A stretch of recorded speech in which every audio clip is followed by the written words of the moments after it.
Welcome back to the channel. Today's story takes us to a wealthy family New Year's dinner in Connecticut. Let's get into this dramatic revenge story right now. Have you ever felt like you were born just to make the rest of your family look brighter? My name is Claire Holloway. I'm 29 years old, and on the last night of the year, I accepted a dinner invitation I should have thrown straight into the trash.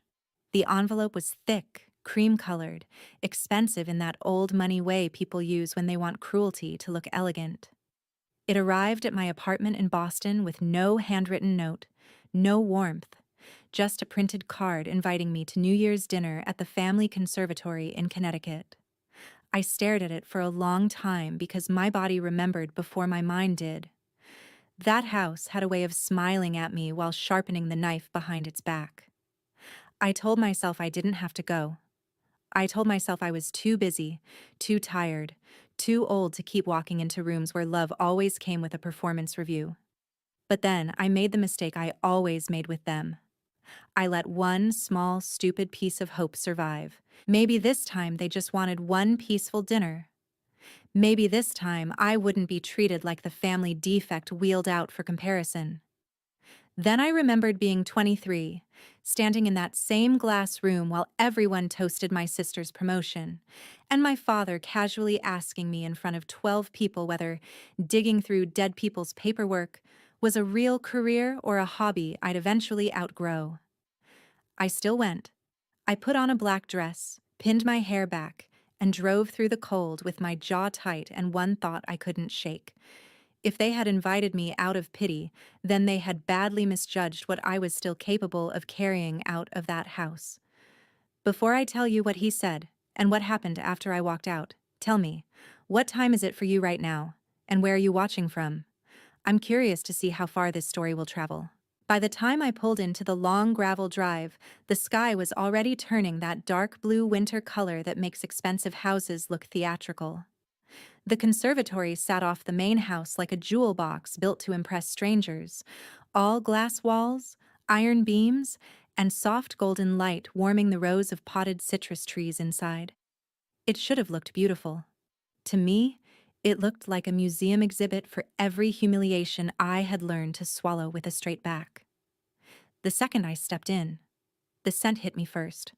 Orange peel, rosemary, candle wax, and the faint sharpness of polished wood. That smell dragged 100 bad memories behind it. I handed my coat to the staff, and before I could even fully settle into the room, I felt it. That familiar shift in the air when a family decides the outsider has arrived and the evening can really begin. My father, Richard Holloway, stood near the head of the table with a tumbler in his hand, looking the way men like him always look when they've spent their whole lives confusing authority with character. Beside him was my younger sister, Vivian, draped in cream silk, glowing with the kind of confidence that only comes from never having to doubt your place in the room. She saw me first. Her smile appeared instantly, beautiful and poisonous. "Claire," she said, stretching my name just enough to turn it into a joke. "You actually came." "Invitations usually imply that," I said, because I had learned long ago that in this family, if you didn't arrive armored in sarcasm, you arrived bleeding.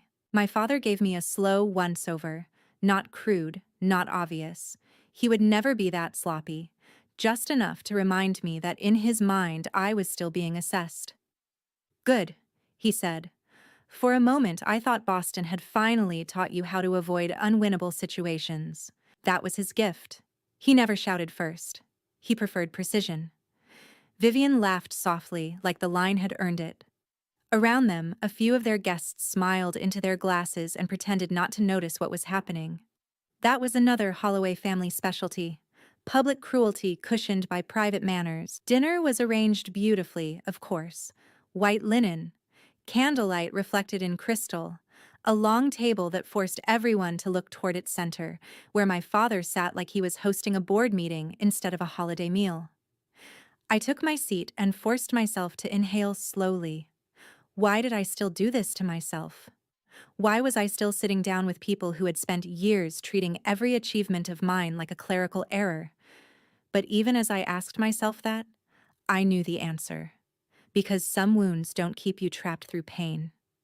They keep you trapped through the memory of the tiny scraps of approval you keep believing might return if you just survive one more dinner. The first half hour moved the way these things always moved. Champagne, small talk, performative affection. Vivian described a campaign she just led for a luxury wellness brand, one of those companies that sells insecurity in prettier packaging. My father told the table how proud he was of her instincts, her polish, her understanding of value. Then his eyes slid to me. "And Claire," he said, lifting his glass, "still down in archives and attics, rescuing the reputations of dead collectors?" A few people chuckled politely. I set down my fork and met his gaze. "Provenance research," I said. "It keeps museums from displaying stolen art and forged histories." "So yes, still doing real work." Vivian tipped her head. "That always sounds noble when you say it fast." The laughter this time was lighter, easier. They were warming up. That's when I knew with total clarity that I hadn't been invited to reconnect. I had been invited to complete the arrangement. I was the contrast, the cautionary tale, the shadow that made Vivian shine harder. And the worst part was that under the table my hands were cold, not because I was weak, but because some part of me still hated how easily they could pull me back into that old role. Why did I still have to smile when every nerve in my body wanted to stand up and walk out? Because I wasn't ready yet. Not until I knew exactly how much they still thought they owned.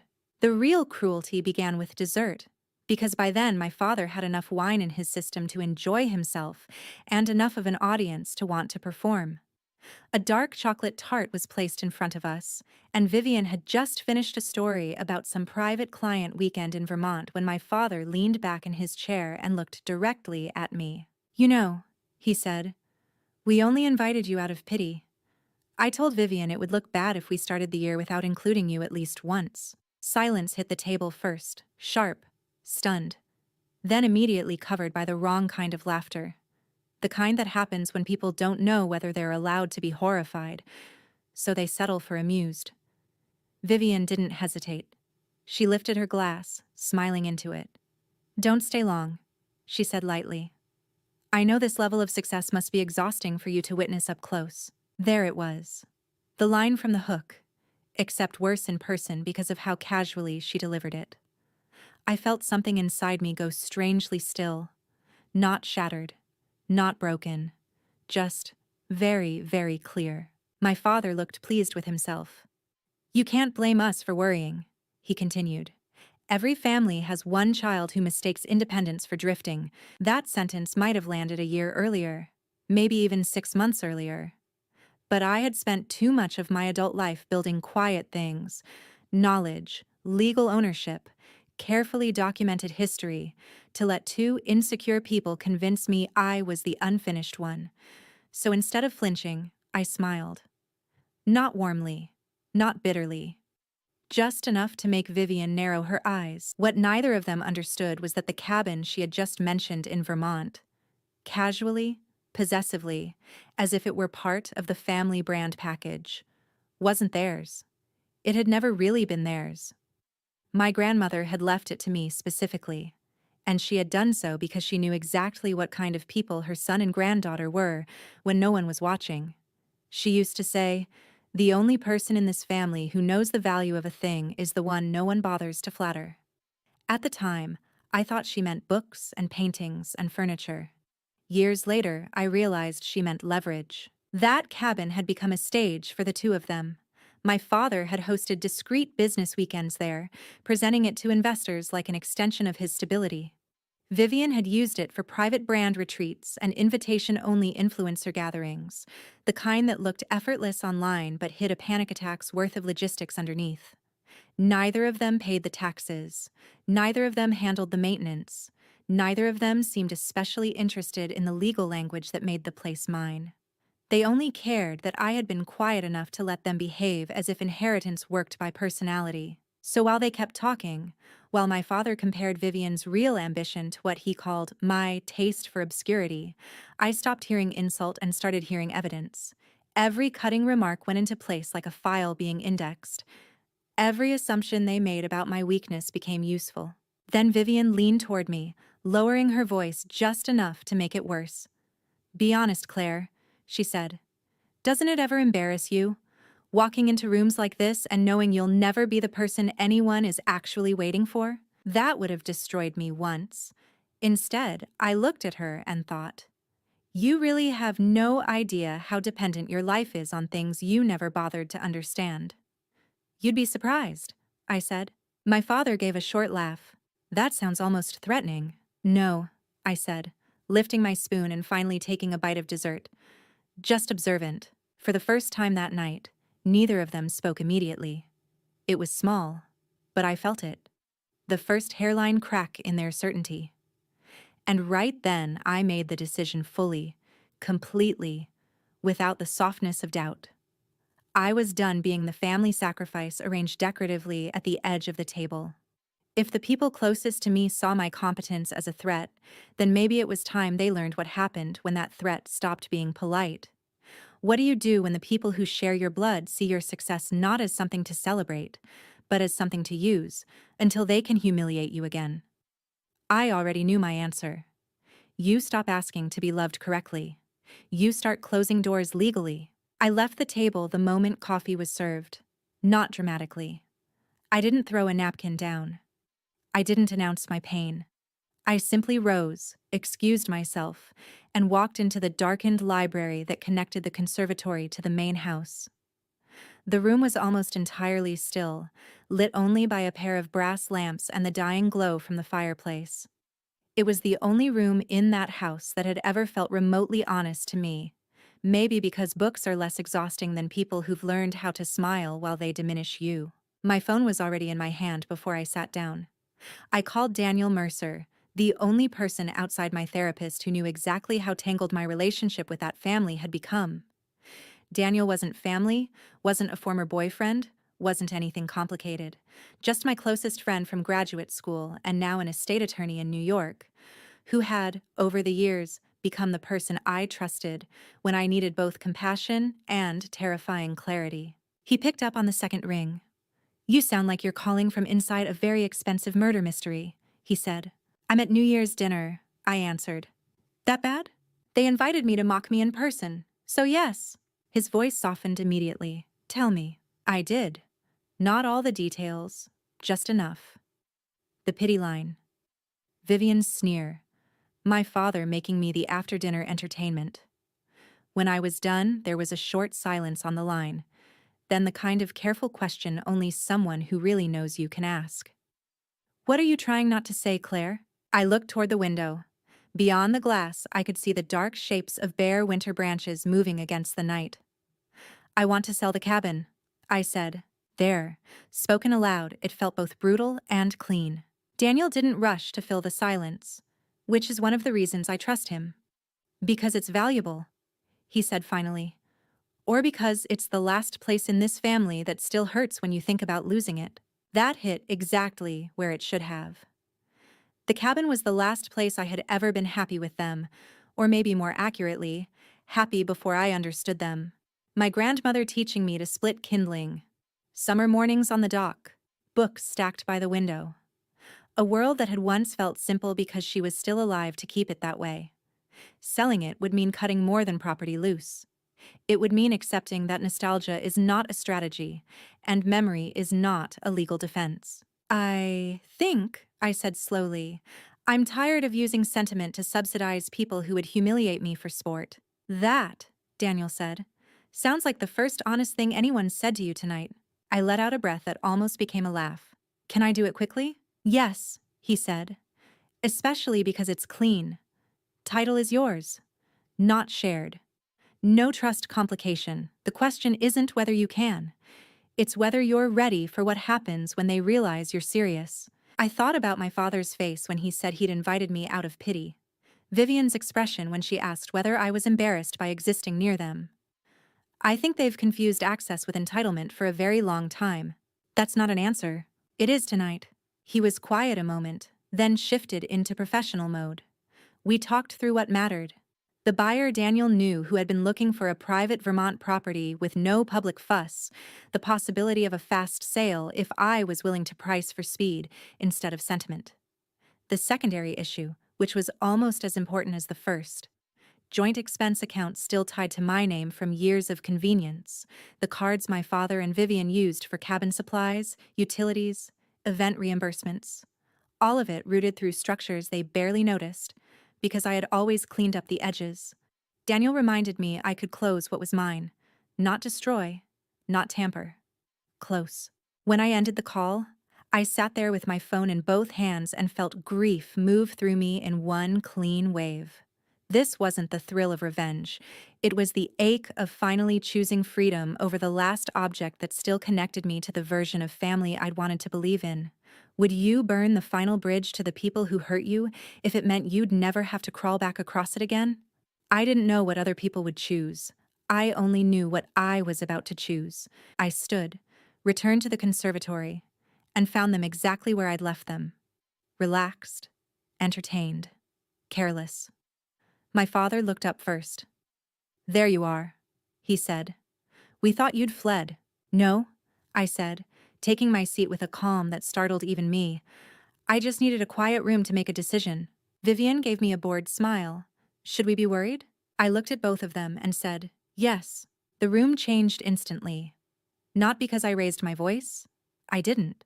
But because there are certain tones people only recognize when they've spent their lives abusing softer ones. My father put down his glass.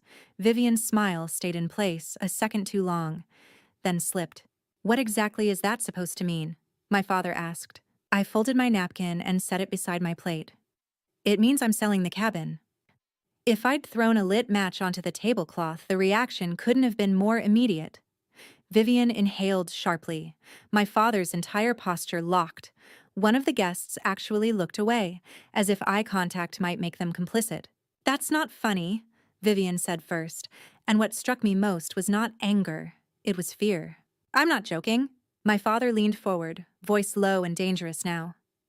"That cabin is family property." "No," I said. "It's family mythology.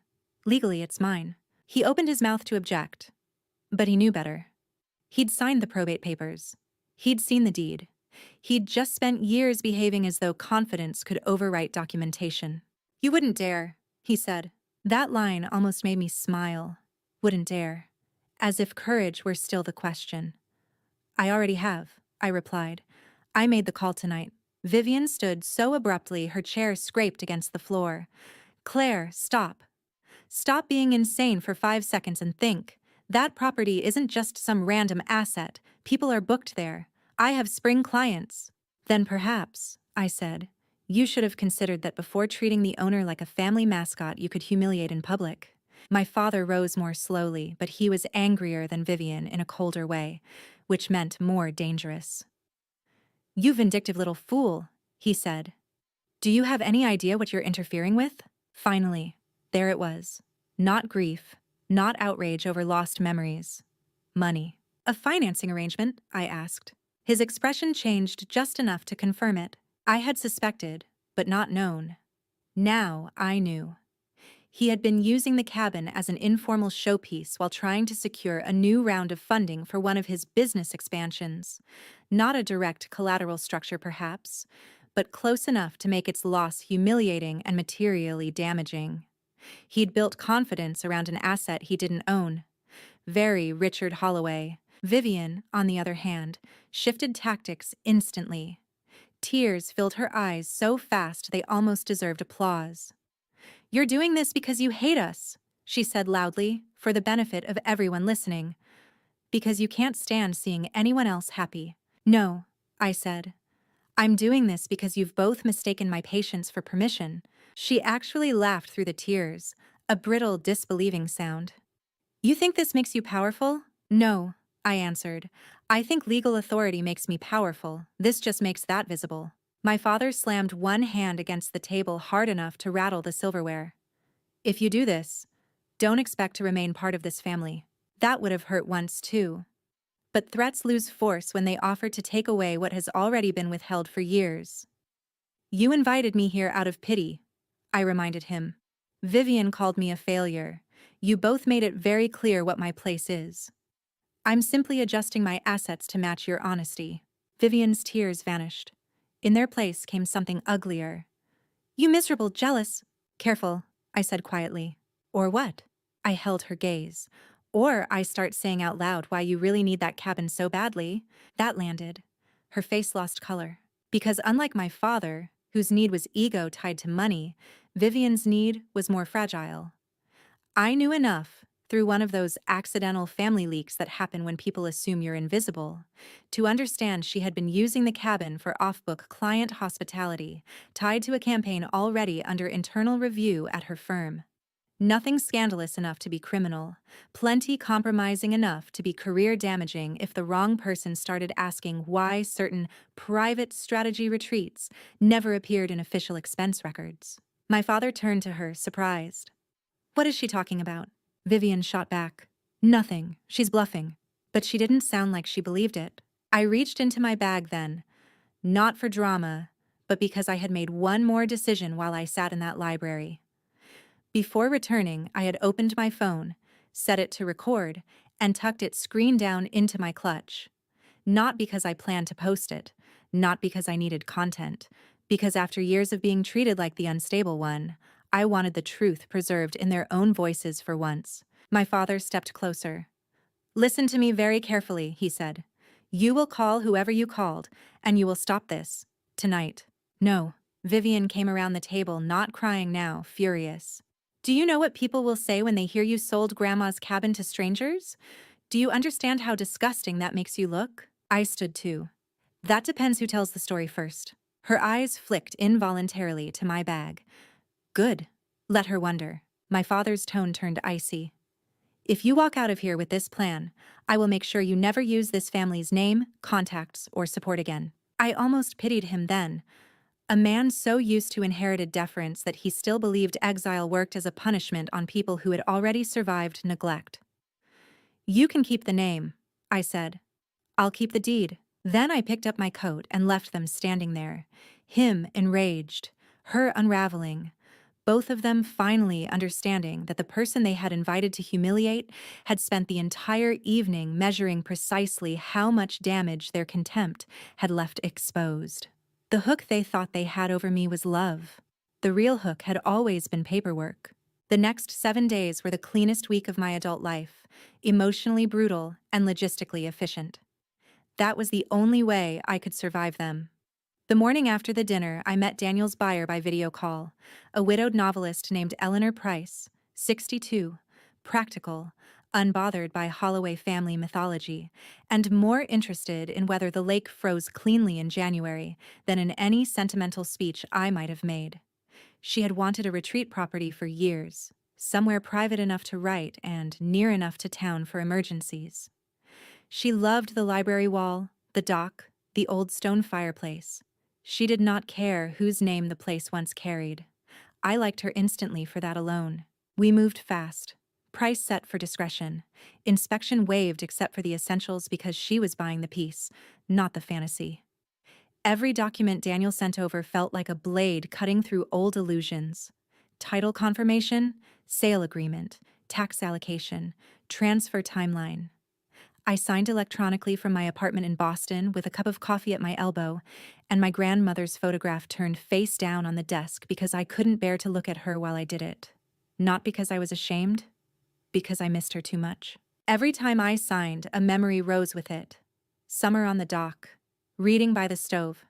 Vivian, age 16, sneering because Grandma trusted me with the keys and not her. My father calling the property the family cabin in public while privately reminding me not to be difficult whenever I questioned how much he was using it for business entertaining. One signature for every compromise I had mistaken for peace. And then there were the accounts. This was the part outsiders always misunderstand in stories like this. They imagine revenge as one dramatic act. In reality, the deeper power usually sits in administrative structures no one glamorous bothers to learn. Over the years, because the cabin was legally mine, and because my father and Vivian found all administrative tasks beneath them, various expense accounts and reimbursement lines had remained tied to entities under my authority. utility autopays, maintenance retainers, event deposit cards, a family shared convenience account originally created to simplify property expenses that had gradually metastasized into a hidden support system for their habits. They assumed it was permanent because I had never forced them to notice it. I didn't touch a cent that wasn't mine. I didn't falsify anything. I simply closed what I had legal authority to close. First, the shared cabin expense account. Then the linked credit cards authorized under it. Then the reimbursement card Vivian used for hospitality prep. Then the reserve line my father dipped into when vendor bills ran ahead of his liquidity. Each closure triggered notices the bank would send in its own time. Each closure meant there would be no more invisible cushion between their lifestyle and its consequences. Daniel advised me to keep everything immaculate. No theatrics, he said. Let institutions do the speaking. He was right. On day 4, the sale formally cleared. On day 5, the proceeds landed. I sat staring at the number in my account and felt none of the triumph people imagine money brings in moments like this. What I felt was lighter and stranger, the absence of dread. For the first time in years, there was no inherited asset tethering me to their access, no family place I had to preserve while being mocked by the people using it. No future weekend where I would be expected to arrive, smile, subsidize, and leave. On day 6, I learned something else that made the entire thing even sharper. Through a museum donor who knew someone in Vivian's circle, wealthy people gossip with astonishing efficiency. I heard that Vivian had been quietly scrambling to explain to a major client why a private Vermont strategic retreat venue she had floated as a perk was suddenly unavailable. Worse, one of the buyers my father had been courting for a partnership had asked about a summer weekend at the cabin, assuming it was part of the lifestyle package Richard had implied surrounded his operation. That possibility was gone now, not because I exposed him publicly, because he had built perceived stability on property he did not own. That was the real lesson of the week. I wasn't destroying their lives. I was removing my name from the scaffolding. By day 7, I knew the first statements and notices would be arriving. Account closure confirmations. Late payment flags no longer cushioned by reserve transfers. Reversed assumptions. The phrase, "their money was gone," wasn't entirely literal, of course.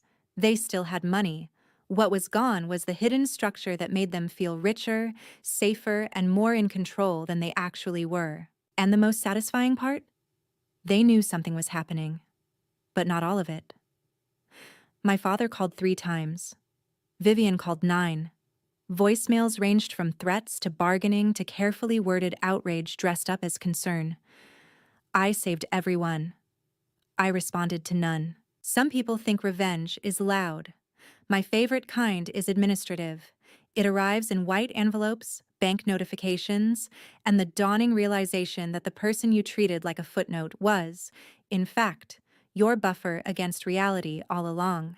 The bank statements began arriving on a Tuesday. My father called first at 7:12 a.m., which told me 2 things immediately. He had seen the notices himself, and for once he had not been able to bury the panic beneath a day's worth of false composure. I let the first 2 calls go to voicemail. On the 3rd, I answered. "What did you do?" he demanded without greeting, without hesitation, without even pretending this was a misunderstanding. I stood in my kitchen, looking out at the gray Boston morning, and poured myself coffee before responding. "Good morning to you, too. Do not play games with me, Claire. The Vermont expense account is closed. The reserve line is gone. 2 cards were terminated. Statements are showing outstanding balances that should have been covered days ago. What did you do?" I took a sip. "I closed accounts connected to property I sold." He actually stopped breathing for a second, then, "You sold it?" "Yes. You stupid, vindictive." He cut himself off, probably because anger wasn't working and he knew it. "Claire, listen carefully. That sale must be reversed. Sales don't work that way. You have damaged ongoing business." "No," I said. "You did that when you built business expectations on my property." The silence on the line this time was full of rage too dense for language. Then he lowered his voice. "Do you understand what you've cost me?" There it was again. Not what I'd cost the family. Not what I'd done to memory or legacy. Him. More than you planned to admit to me, apparently. He exploded then. Accusations, disloyalty, insanity. A final line that almost sounded theatrical in its desperation. You will die alone if this is how you treat your own blood. That was always the final weapon in families like mine. Not reason, not accountability, fear of abandonment. The curse they place on the child who finally stops volunteering to be consumed. I waited until he finished and said, very quietly, "Then at least I'll die with my name off your paperwork." I hung up. Vivian arrived 2 hours later in person, because of course she did. She never trusted distance to do the work of manipulation when beauty and performance might still manage it live. She looked wrecked in a polished way. Hair perfect, face pale, sunglasses too large, fury vibrating just under the surface. I let her into the lobby of my building, but not my apartment. "You ruined everything," she said the second the doors closed behind her. "Good morning, Vivian." "Don't do that." She stepped closer. "Do you know what landed on my desk today? Reimbursement reversals, account closures, questions about prior hospitality expenses. My firm is already asking why I used a private location no longer available through family connections. Do you understand what this looks like? What? Like a professional who should have documented her arrangements more carefully." Her mouth tightened. "You think this is funny?" "No, I think it's overdue." For a second, I thought she might slap me. Instead, she laughed, but it came out cracked and ugly. "You always wanted this? To watch us fall?" That was the lie she needed most. Because if I had always wanted this, then she didn't have to admit she built her sense of superiority on my compliance. "No," I said. "I wanted a family that didn't invite me to dinner out of pity." She looked away first. Then she tried one final tactic. Tears. Not loud, not dramatic. Just enough gloss in the eyes to suggest sisterhood, loss, regret. "Claire," she said softly. "We grew up there. So did I. It was Grandma's. And she left it to me. You can't replace what that meant." "You're right," I said. "Which is why it mattered that you both treated me like dirt while using it." She swallowed. "What do you want from us?" The truth surprised even me in how quickly it came. "Nothing. That's the point. Because this is what people misunderstand about release. The final power isn't in making them grovel. It's in no longer needing the apology to proceed." She stared at me a long time, and in that stare I finally saw what I had wanted to see years earlier. Not remorse, exactly, but collapse of certainty. She had truly believed I would keep absorbing everything: the mockery, the admin, the cost, the family myth. And now she was standing in front of me, elegant and frightened, realizing that 1 week was all it had taken for her world to reveal how much of it had been resting on the sister she called a failure. "My firm could fire me," she whispered. I looked at her and thought of the dinner, her laugh, the words, "You're a failure." "Then maybe," I said, "you should have learned earlier not to mistake dependence for superiority." She flinched like I'd struck her. We stood there in silence for a moment more. Then I did one last thing. Not cruel, just precise. I opened my phone, pressed play on the audio file I had recorded that night in the conservatory, and held it where only she could hear. Her own voice, clear as glass. "We only invited you out of pity." My father's threat, her panic, the whole rotten little scene. Her face drained white. "You recorded us?" I documented my decision-making environment. "That's sick." "No," I said. "It's careful." I stopped the audio and slipped the phone back into my coat pocket. "If either of you keeps threatening me," I added, "I become much less sentimental about privacy." That did it. Not because I intended to publish anything, because she finally understood that the era of me being the family's unguarded target was over. She left without another word. Later that evening, as the city darkened and my apartment settled into quiet, I sat by the window with a blanket around my shoulders and looked at the email confirming the final distribution from the sale. The cabin was gone. The accounts were closed. The statements had arrived.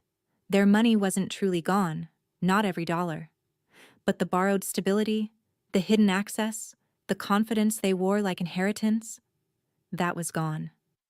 And that was enough. My father invited me to dinner just to mock me.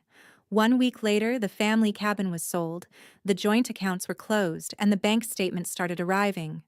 They wanted me to believe I was the failure in the family. What they never understood was that I had been the only reason their version of success held together as long as it did.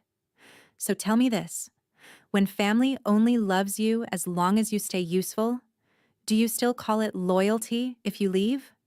Or do you finally call it freedom? What struck me most about the story is that deepest betrayal did not come from strangers, but from the people who should have protected Claire the most. Her response was not reckless anger, but calm, deliberate self-respect, and that's made the ending even more powerful.